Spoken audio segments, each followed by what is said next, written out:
Bonjour, je vais vous expliquer comment construire avec du matériel de géométrie un sangaku.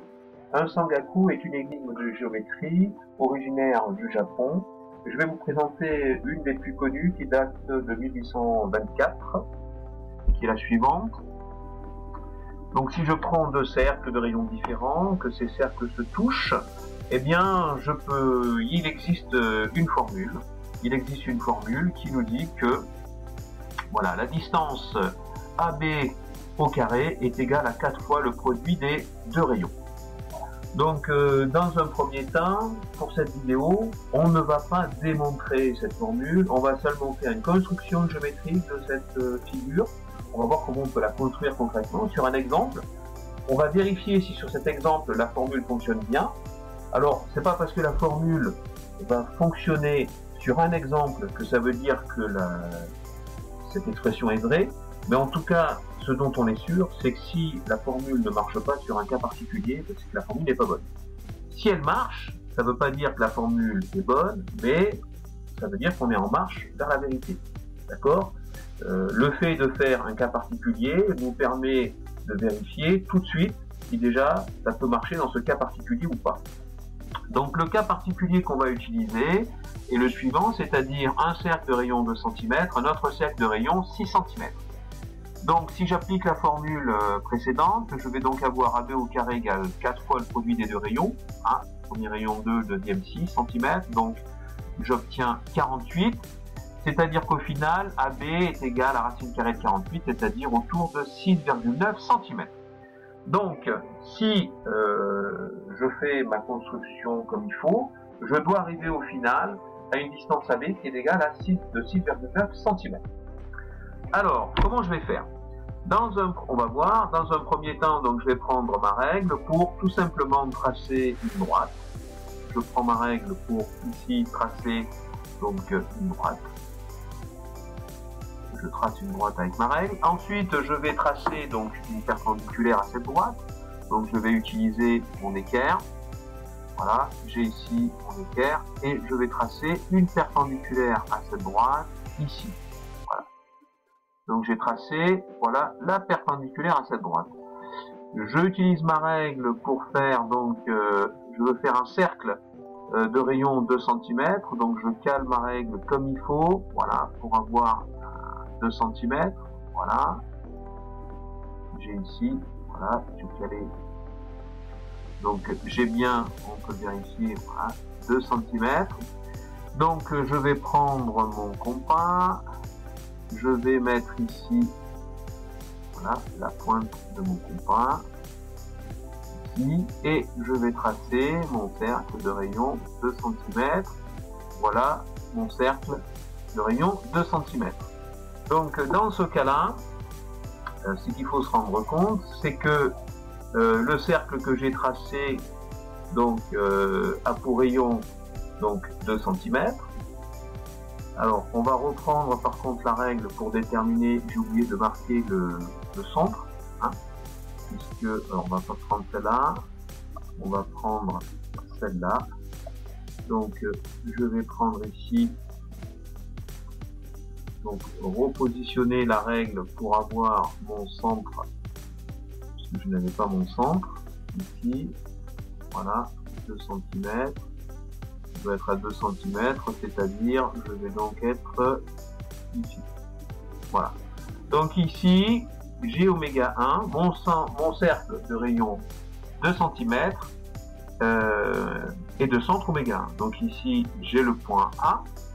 La droite AB qui est ici, et donc cette droite, hein, j'ai pas encore le point B, mais cette droite, comme elle est perpendiculaire, elle est tangente au cercle, d'accord? Et on va voir maintenant comment je vais faire pour tracer le deuxième cercle. Donc pour tracer le deuxième cercle, il faut déterminer précisément la position de oméga 2. Donc pour cela, la stratégie est relativement simple. Il faut seulement constater que ici, la distance oméga 1, oméga 2, cette distance-là, elle vaut en fait, ici, j'ai un rayon, le premier rayon 2 cm, ici, le deuxième rayon 6 cm. Donc au total, oméga 1, oméga 2, ça vaut 8 cm. Donc si je prends mon compas, que je mets la pointe en oméga et que j'effectue ici, voilà, un cercle de rayon 8 cm, on est sûr que oméga 1 appartient à oméga 2, pardon, on est sûr que oméga 2 appartient à ce cercle. Mais ce cercle ne suffira pas. Il va falloir, je vais prendre un deuxième objet mathématique, c'est-à-dire une droite parallèle à la droite, donc AB. Donc je vais prendre une droite. Cette droite, elle est parallèle à AB et elle se trouve à une distance de 6 cm. Et là, on va se rendre compte que le point d'intersection entre cette droite ici que je vais appeler D et le cercle ici que j'ai dessiné, eh ben, ce point d'intersection, c'est bien oméga 2. À partir de là, c'est relativement simple, puisqu'il suffit de nouveau de prendre mon compas, je vais le mettre à la pointe en oméga 2, et je prends cette fois un écartement, je vais le mettre en oméga 2, et je prends un écartement qui correspond à un rayon non pas de 8, mais de 6 cm. Et après, je peux tracer mon deuxième cercle. Donc, on va faire en détail donc cette détermination de oméga 2 et après tracer le deuxième cercle. Alors, ici, on reprend, donc on s'était arrêté là, on avait, je vous rappelle, tracé un cercle de centre oméga 1 et de rayon 2 cm.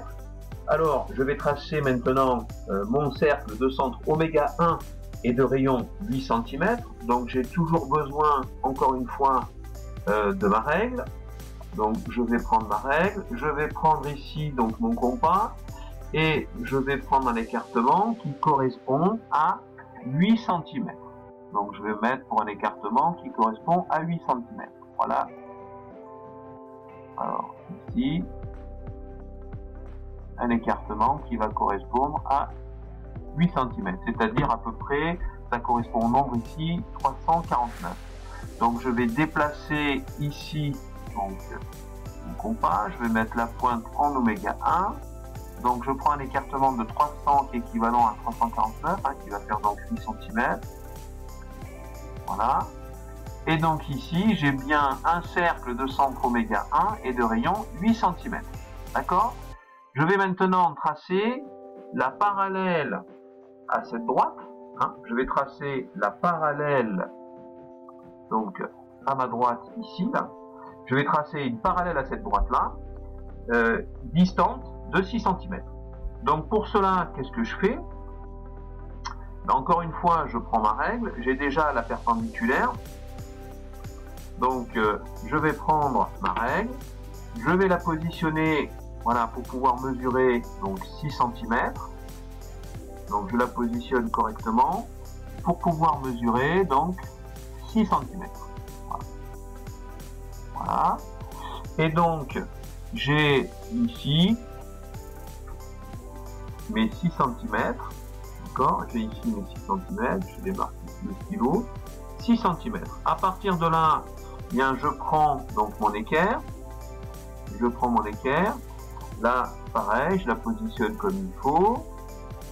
Je me mets, voilà, de telle façon, je la fais glisser ici. Et je peux ensuite ici tracer donc ma droite parallèle.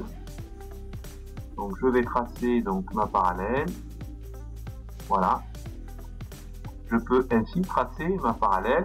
J'obtiens ici le point oméga 2, donc le point que j'obtiens ici c'est le point oméga 2.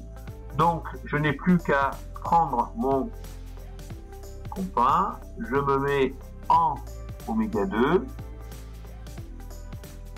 d'accord, je prends un écartement de 6 cm, alors l'écartement de 6 cm, on peut le reprendre ici, ça correspond, si je me mets là, voilà, 6 cm, ça correspond à 260, donc je vais de nouveau le positionner comme il faut, pour 260, voilà, ici 6 cm, 260, voilà, 260, faire attention,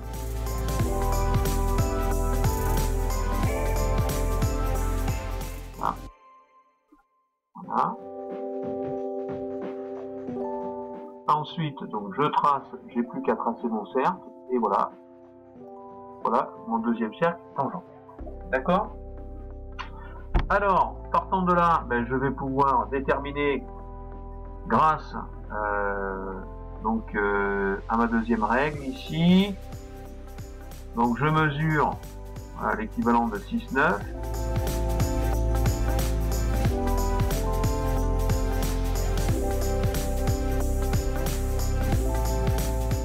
Voilà, et on voit bien que ça correspond. Hein, j'ai bien ici donc mon point B. Hein, j'obtiens bien ici mon point B qui a pour distance AB, donc approximativement égal à 6,9 cm. Donc on voit comment on a pu faire donc cette construction de deux cercles tangents. On vérifie que ça fonctionne bien. Je le répète, c'est pas parce que ça marche dans un cas particulier que ma formule est validée, mais on est sûr que si ça ne marchait pas, ça prouvait que la formule ne fonctionne pas. Donc, eh bien voilà, j'espère que ça vous a plu. Je vous dis à bientôt, évidemment, sur le site Skoll Mathématiques.